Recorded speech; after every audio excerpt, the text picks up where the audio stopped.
Bismillahirrahmanirrahim. Assalamualaikum warahmatullahi wabarakatuh.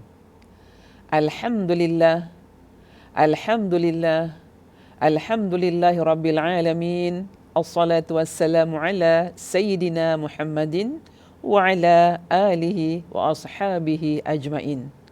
Bismillahirrahmanirrahim. Rabbi shrah li sadri wa yassir li amri wahlul 'uqdatan min lisani yafqahu qawli. Alhamdulillah, jamaah muslimah yang dirahmati Allah, bertemu kita kembali dalam alam maya kali ini dengan membincangkan topik-topik yang telah kita tentukan. Kita menyambung kembali kuliah muslimah kita yang terhenti seberapa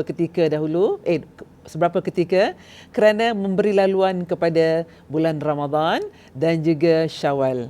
Alhamdulillah. Apa khabar ibu-ibu muslimah yang dirahmati Allah di luar sana? Harapan saya dan doa saya anda sentiasa dalam rahmat naungan kasih sayang Allah Subhanahu Wa Taala. Mudah-mudahan dalam kita mengharungi cabaran pandemik COVID-19 ini, kita sentiasa redha, ikhlas.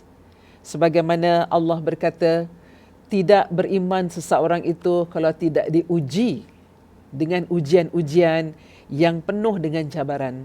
Jadi, kita sebagai hamba Allah yang redha dalam ujian, yang ikhlas dalam ujiannya, terimalah ujian ini dengan berlapang dada.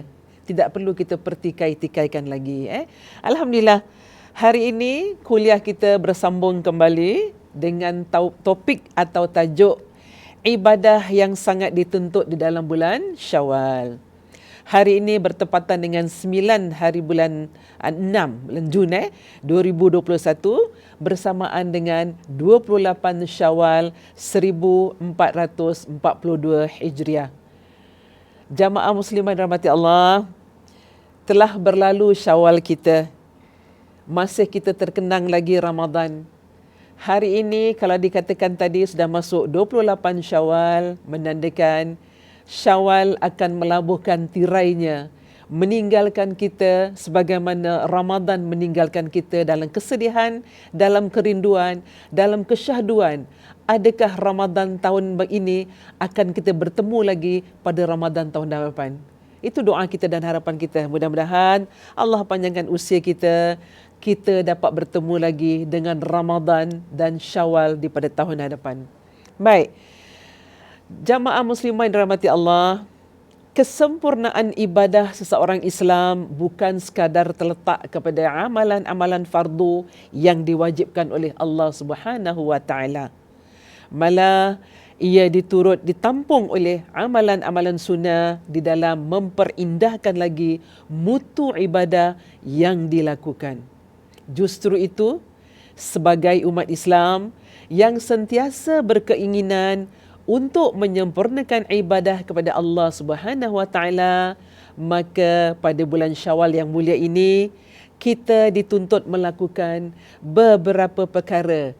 Antaranya, pertama, berpuasa 6 hari di bulan Syawal sebagai menambah nilai puasa wajib di bulan Ramadan. Saya pasti jamaah muslimah yang di luar sana telah selesai menjalankan ibadah puasa sunnah 6 Syawal. Tidak kiralah sama ada puasa sunnah 6 Syawal itu bermula pada hari raya kedua berturut-turut ataupun dianya diselang-selingkan, ataupun yang sekarang ni yang dah masuk 28 Syawal, kita masih lagi berkejar-kejar untuk mendapatkan puasa sunnah 6 Syawal. Sabda Rasulullah sallallahu alaihi wasallam yang bermaksud, barang siapa yang berpuasa pada bulan Ramadan dan kemudian diikuti dengan puasa 6 hari pada bulan Syawal, maka seolah-olah dia telah berpuasa selama setahun. Riwayat Muslim. Ini satu ganjaran hebat ni.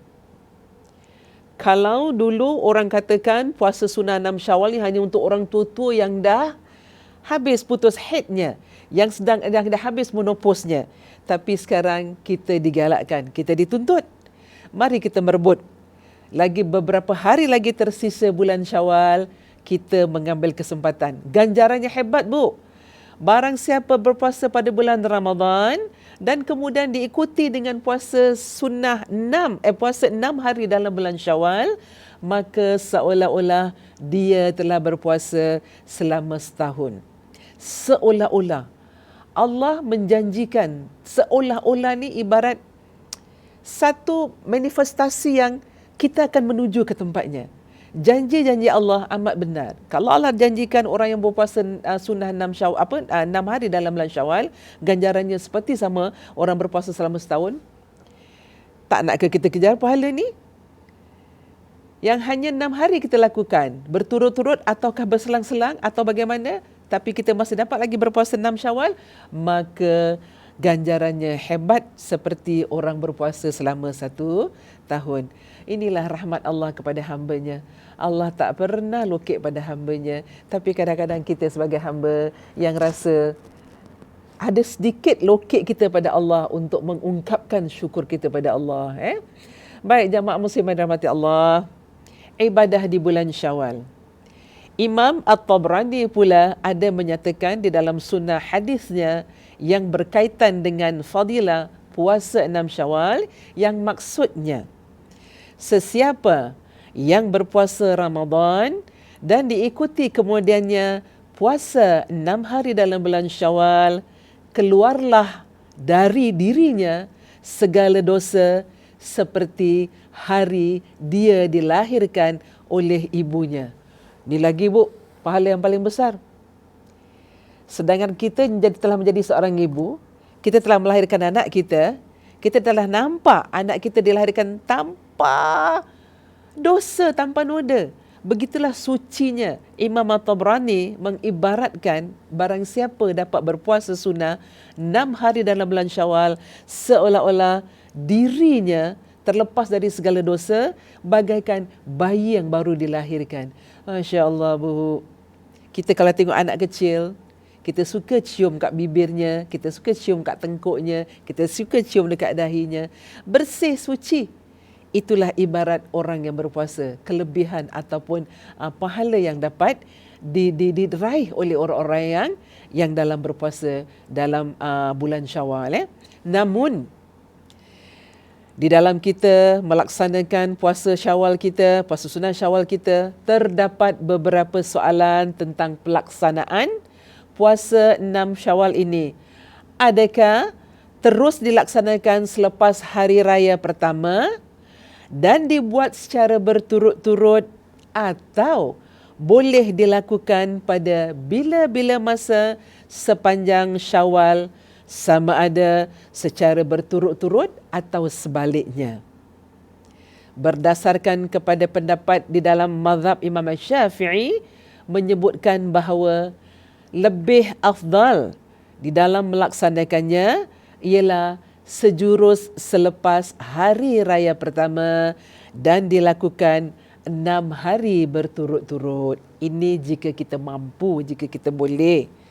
Maklumlah, Bu, kita sebagai seorang muslimah, dalam setiap bulan kita ada cuti yang diberi oleh Allah. Baik dalam bulan Ramadan, baik dalam bulan-bulan hari biasa kita laksanakan. Mesti kita akan menghadapi suatu tempoh kedatangan haid kita, sama ada 7 hari, 8 hari, 10 hari dan seterusnya. Ini kadang-kadang menghambat kita untuk melakukan ibadah sunnah, puasa sunnah 6 Syawal. Tapi apa pun, kita diberi pilihan.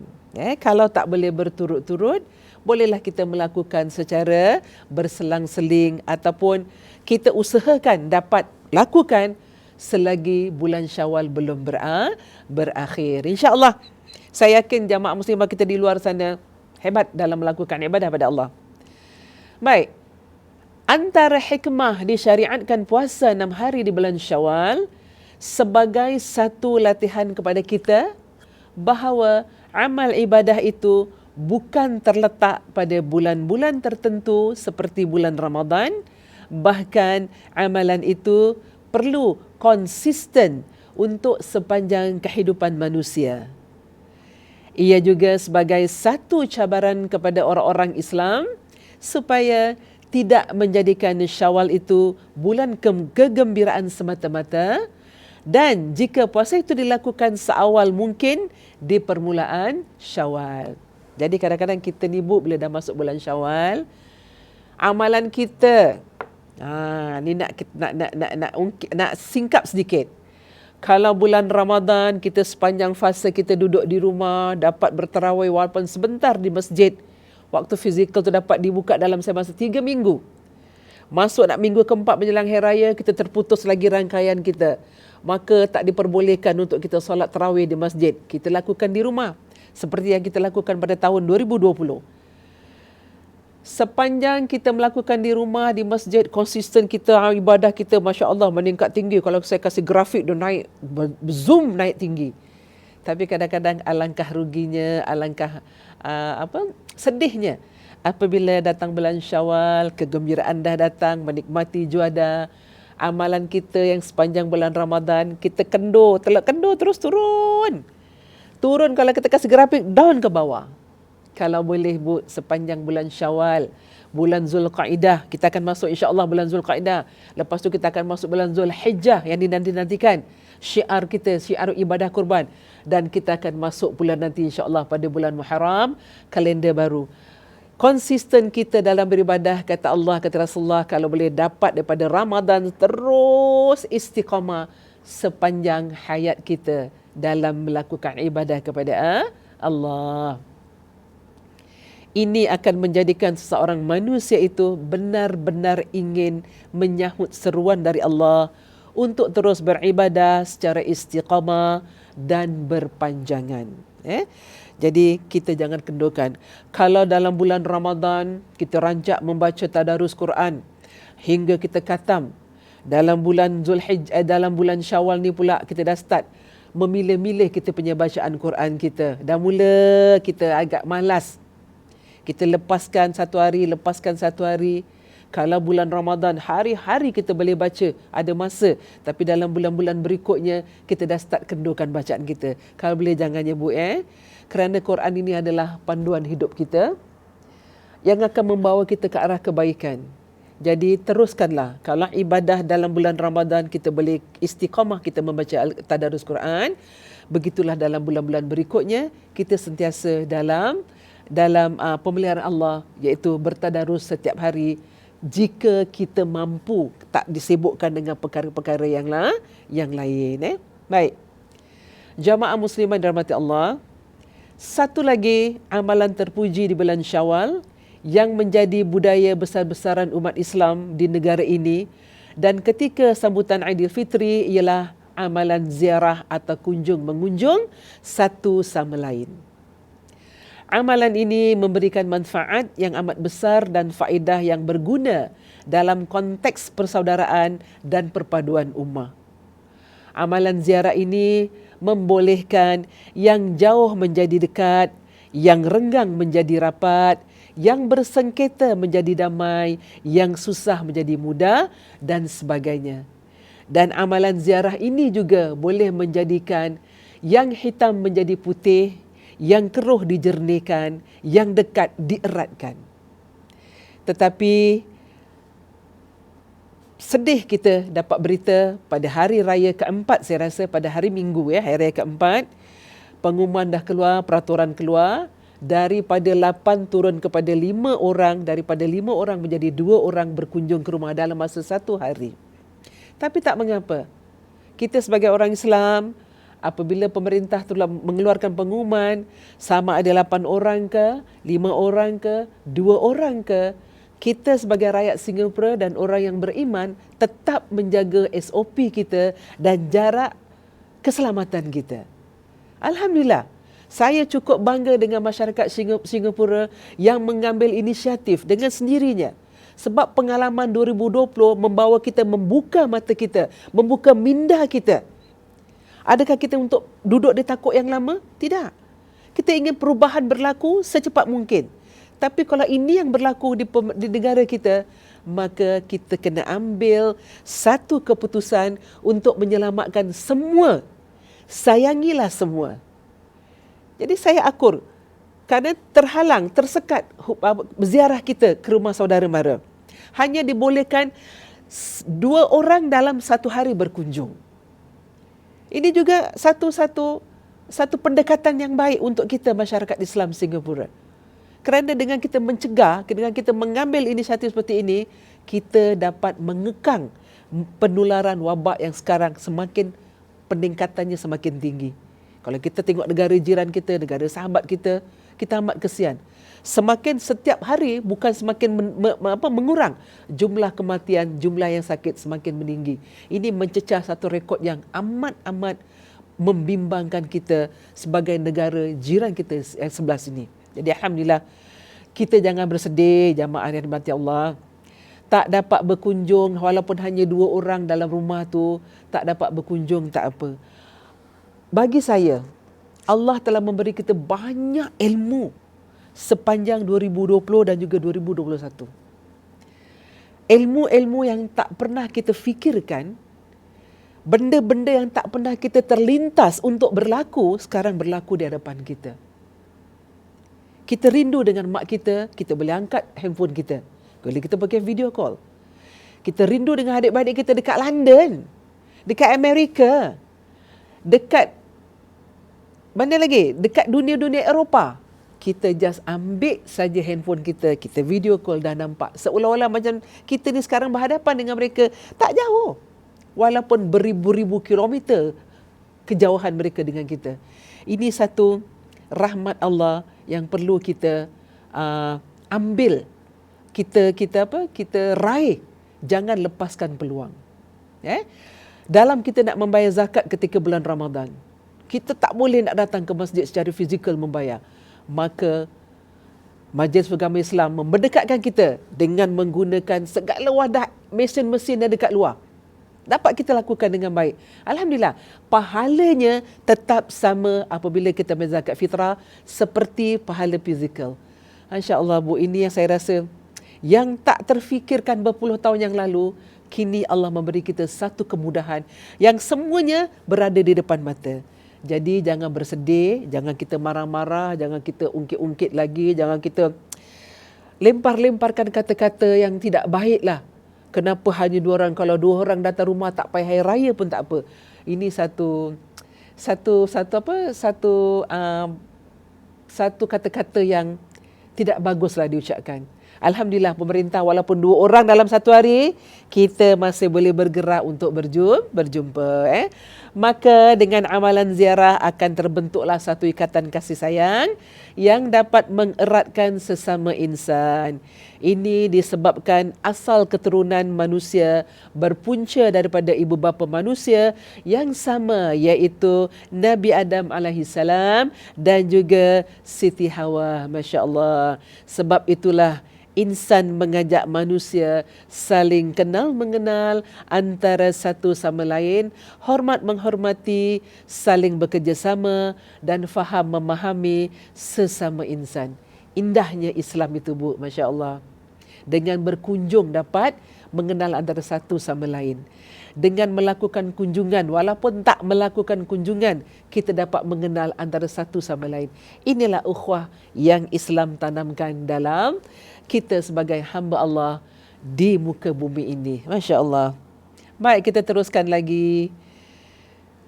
Jamaah muslimah yang dirahmati Allah, dalam kita bergembira menyambut Syawal kita, dan insya-Allah Syawal akan melaburkan tirainya beberapa hari lagi.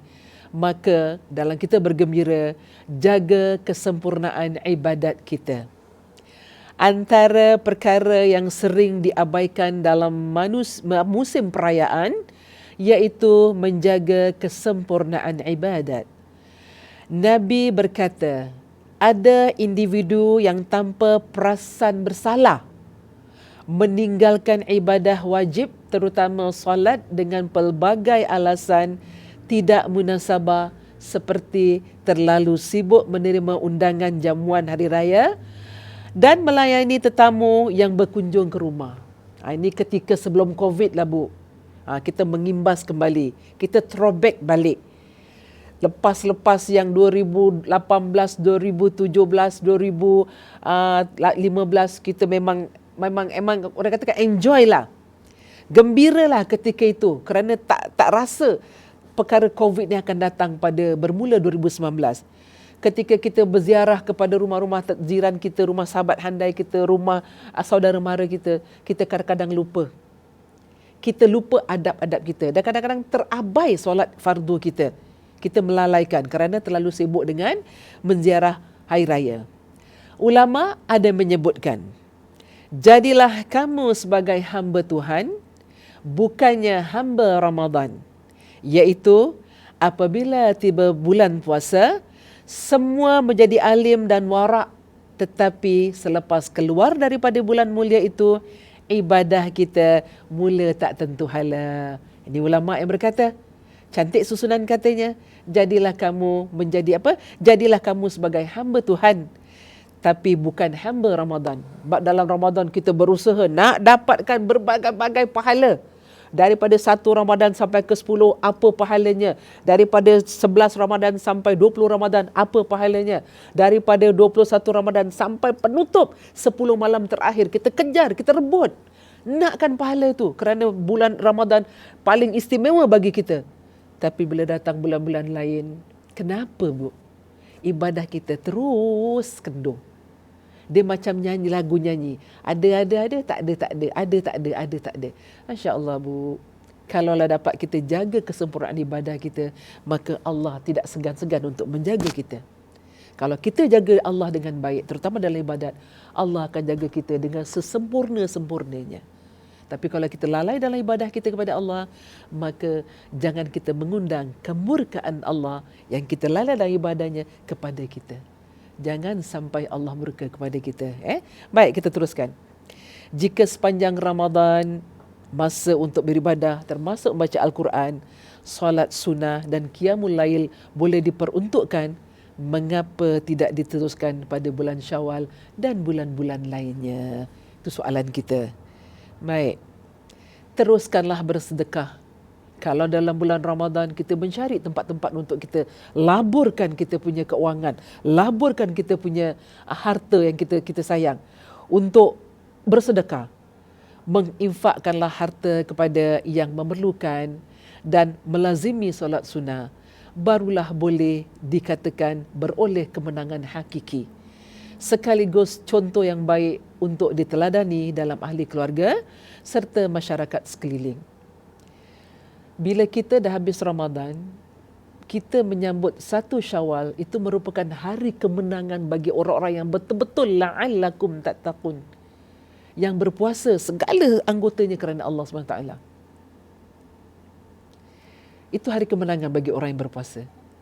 Tapi bila jadikanlah Syawal sebagai 1 bulan terbaik untuk melakukan penambahan kebaikan dan menilai sejauh mana Ramadan berhasil menjadikan kita lebih fokus untuk melakukan amal kebaikan serta ibadah kita.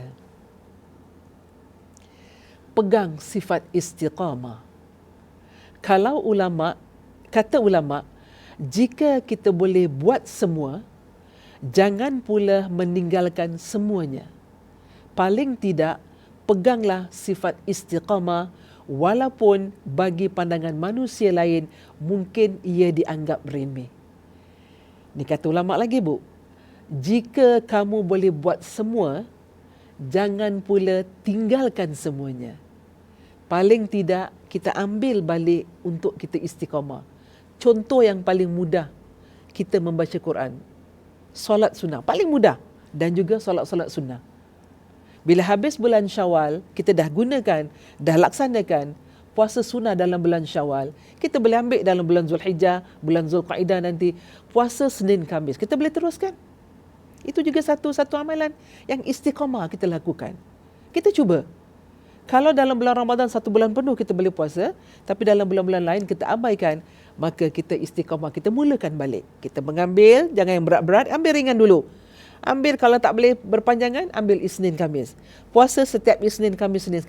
InsyaAllah, bila kita dah melatih diri kita, yang tak biasa akan menjadi biasa. Baik, jika dalam Ramadan mampu melaksanakan solat tarawih, maka teruskanlah sekurang-kurangnya. Kerjakanlah solat sunnah 2 rakaat setiap hari. Justru amat penting untuk setiap umat Islam membuat senarai semak untuk melihat dan menilai sejauh mana masa yang ada dimanfaatkan sebaiknya untuk memperbaiki kelemahan dalam amal ibadah. Melakukan amal kebaikan ini tidak hanya menjurus kepada hal ibadat semata-mata, tetapi dalam masa sama perlu diseimbangkan dengan turut mendisiplinkan diri dalam banyak perkara, termasuk mengubah sikap dan kepribadian diri ke arah yang lebih baik. Kita kontrol diri kita, Bu. Kalau kita leka, lalai, malas, benda tu akan hilang. Tapi kalau kita berjanji, wahai Allah, hari ini saya berjanji untuk lakukan puasa sunnah Isnin Khamis. Walaupun Ramadan telah berlalu, walaupun Syawal telah berlalu. Kerana kita nak perbaiki, nak menambah lagi amalan-amalan kita yang Ramadan tadi dibawa kepada bulan-bulan yang lain. Ataupun saya pada bulan ini berjanji untuk baca Quran. Apa saja amalan-amalan kebaikan, untuk infak ke, untuk bersedekah ke, untuk membantu orang atau memberi makan. Masak, memberi makan kepada mungkin sahabat-sahabat kita, mungkin kawan-kawan kita ataupun jiran-jiran kita yang bekerja di front line dalam keadaan COVID macam gini. Itu satu perkara amal yang baik. Kenapa kita tak nak mulakan? Jadi ini perkara-perkara kecil kita mulakan dulu, baru kita akan ikuti perkara-perkara yang besar, insya-Allah. Baik, kemudian selain itu, dalam bersilaturahmi dan saling kunjung-mengunjung, perlu diingatkan untuk menjaga akhlak supaya tidak mengguris hati tetamu. Sebaliknya, ungkapkanlah perkataan-perkataan yang baik dan santuni keseikhlas hati dalam kita berkunjung tadi, Bu. Dalam kita berkunjung, walaupun kita dalam bermaaf-maafan, melalui video call ke apa, kita jangan sering mengatakan kosong-kosong. Zero. Habis. Sekejap lagi kadang-kadang kita terlupa, Bu. Alih-alih tercakap lagi bahasa kita. Jadi dalam kita berminta maaf dalam bulan Syawal, sebaik-baiknya gunakanlah perkataan-perkataan yang betul-betul dari hati ke hati kita bermohon maaf zahir batin. Kerana jika Syawal diisi dengan perkara yang sia-sia, tidak ada makna sambutan yang dianjurkan Islam sebagai ganjaran dan bagi menggembirakan umat Islam. Tunjukkanlah contoh yang baik termasuk daripada aspek komunikasi, menjaga aurat dan tonjolkanlah kemanisan Islam melalui juadah makanan yang baik bagi menjamu tetamu kita. Walaupun hanya dibenarkan 2 orang, tapi gairah kita, biasalah kita orang Melayu Singapura, dah menjadi tradisi kita. Bila nak sambut bulan Aidilfitri, Masya Allah, segala-gala dekat pasar kita nak beli, segala-gala makanan kita nak masak.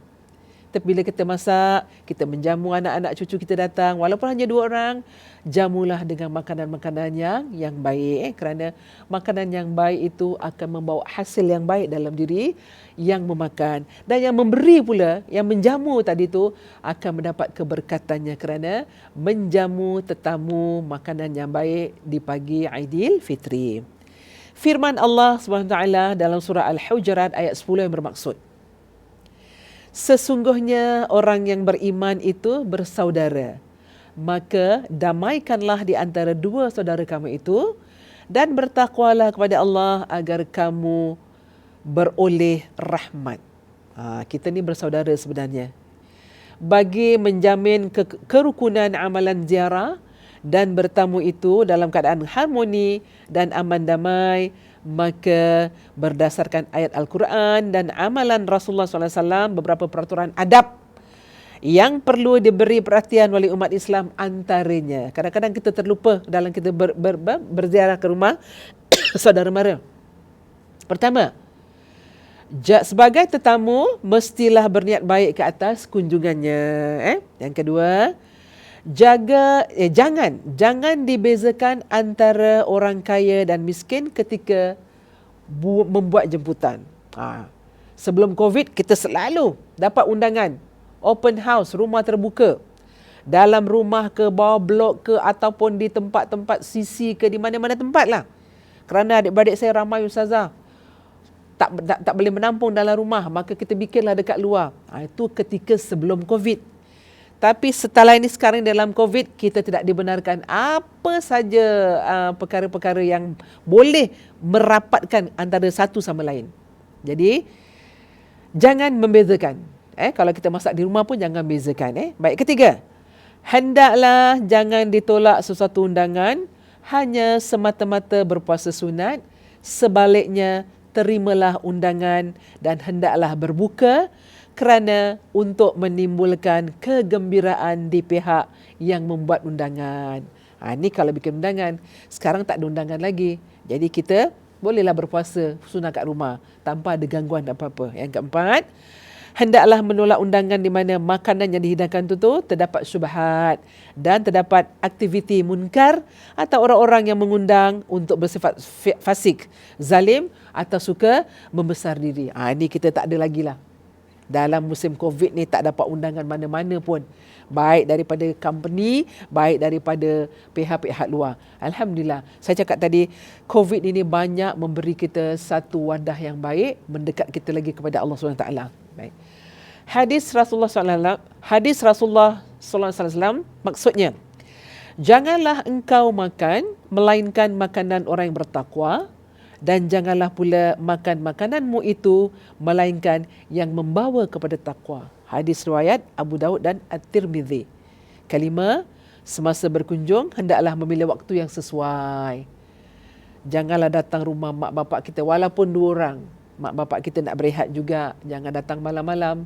Tapi alhamdulillah, sepanjang dalam rumah berdua tu kita tak dibenarkan lama-lama. Hanya 30 minit atau 20 minit. Begitu juga dengan di masjid. Solat fardu, habis solat dengan doanya, dengan qabliyah ba'diyah, dalam masa 20 minit kita bersurai. Begitu juga dengan kat rumah. Jangan berkunjung pada waktu awal pagi, tengah hari dan larut malam. Kerana kebiasaan pada waktu itu pihak tuan rumah ingin beristirahat atau membuat persiapan keperluan keluarga. Keenam, perlu memohon izin dan memberi salam sebelum memasuki rumah yang ingin dikunjungi. Ini jelas kalau kita sebagai orang Islam takkan main masuk-masuk gitu. Sekurang-kurangnya Assalamualaikum itu mesti ada dalam kita punya berkunjung. Tak adalah, saya tak nampak lah bila orang berkunjung kat rumah seorang tu, siapa kat dalam, saya kat luar. Tak ada. Mesti bermula dengan Assalamualaikum. Ada orang kat dalam, kami datang. Kalau salam tak dijawab, mereka akan WhatsApp ataupun akan call. Itulah cara kita, adab kita dalam sepanjang kita bersyawal di bulan syawal kita. Baik, insya-Allah setiap bermula pasti akan berakhir. Berakhir kita bukan berakhir kerana kita terhenti. InsyaAllah kita punya kuliah ni akan kita sambung lagi pada hari-hari berikutnya. Sebelum kita berakhir, kesimpulannya, ayuh kita laksanakan tuntutan amalan di bulan Syawal yang mulia ini dengan melakukan ibadah sunnah yang dapat menampung dan menyempurnakan ibadah fardu kita. Didiklah serta bimbinglah ahli-ahli keluarga kita agar menjaga adab-adab ketika melakukan ziarah dan melayan tetamu supaya kita menjadi insan yang bertamadun, berpribadi tinggi dan memiliki sifat mutmainnah dan tingkah laku yang kita tidak menjadikan bahan ketawa orang lain serta menjatuhkan maruah. Bila kita berkunjung ataupun berjalan di jalan raya, elokkan akhlak kita, elokkan kepribadian kita. Jadi kalau masyarakat luar nampak, masyarakat lain nampak, inilah Islam yang sebenarnya terbentuk dalam diri kita berupa akhlak yang baik. Ambillah kesempatan pada bulan yang mulia ini untuk menambah lagi pahala dan merapatkan lagi hubungan silaturahim sesama kita. Ayat 30 dalam surah Al-Kahfi memberi peringatan yang sangat berguna. Maksudnya, sebenarnya orang yang beriman dan beramal soleh sudah tetap kami tidak akan menghilangkan pahala. Kami tak akan menghilangkan pahala bagi orang-orang yang berpuasa ataupun melakukan ibadah-ibadah sunnah dalam bulan Syawal. Jadi sebagai kesimpulan, sebagai penutup, saya mengambil kesempatan untuk mengucapkan selamat Hari Raya yang masih lagi tersisa 2 hari lagi. Walaupun terlambat, tapi inilah perjumpaan kita. Tidak ada yang lama, tidak ada yang baru. Setiap pertemuan kita akan berakhir. Berakhir kita kerana Allah, bertemu kita kerana Allah. Mudah-mudahan dalam bulan Syawal ini, kita dapat melakukan ibadah kita, dapat meningkatkan lagi prestasi amalan kita. Kalau Ramadan kita boleh begitu berkejar-kejar dengan pahala, diharap pada bulan-bulan yang lain juga begitu. InsyaAllah kita bertemu lagi pada hari dan waktu yang dijanjikan. InsyaAllah kita tunggu pengumuman daripada pemerintah kita pada 13 hari bulan Jun ini. Sama ada fasa kedua ini ditetapkan ataukah fasa ini akan dinaik lagi pada fasa ketiga. Ataupun peraturan-peraturan di luar negeri akan dilonggarkan ataukah diketatkan lagi. Sama-sama kita menanti. Mudah-mudahan doa kita sentiasa dikabulkan oleh Allah dalam kebaikan. Supaya Allah sentiasa mengangkat penyakit ini dengan segera. Dan kita yang diberi uji oleh Allah sentiasa reda, tabah, ikhlas menerima. Apa pun berlaku, kita adalah hamba Allah yang sentiasa di bawah naungan rahmat kasih sayang Allah. Allah tak akan menguji kita yang tak mampu kita pikul. Tapi Allah memberi kita yang semampu kita memikulnya. InsyaAllah. Akhir kalam, sebelum kita tutup, mari kita sama-sama baca tasbih kafarah dan surah Al-Asri. Bismillahirrahmanirrahim. Subhanakallahumma wa bihamdika ashhadu an la ilaha illa anta astaghfiruka wa atubu ilaik. Bismillahirrahmanirrahim. Wal 'asr. Innal insana lafi khusr illa alladhina amanu wa 'amilus salihat wa tawasaw bil haqq wa tawasaw bis sabr. Sadaqallahul azim. Akhir kalam. Assalamualaikum warahmatullahi wabarakatuh.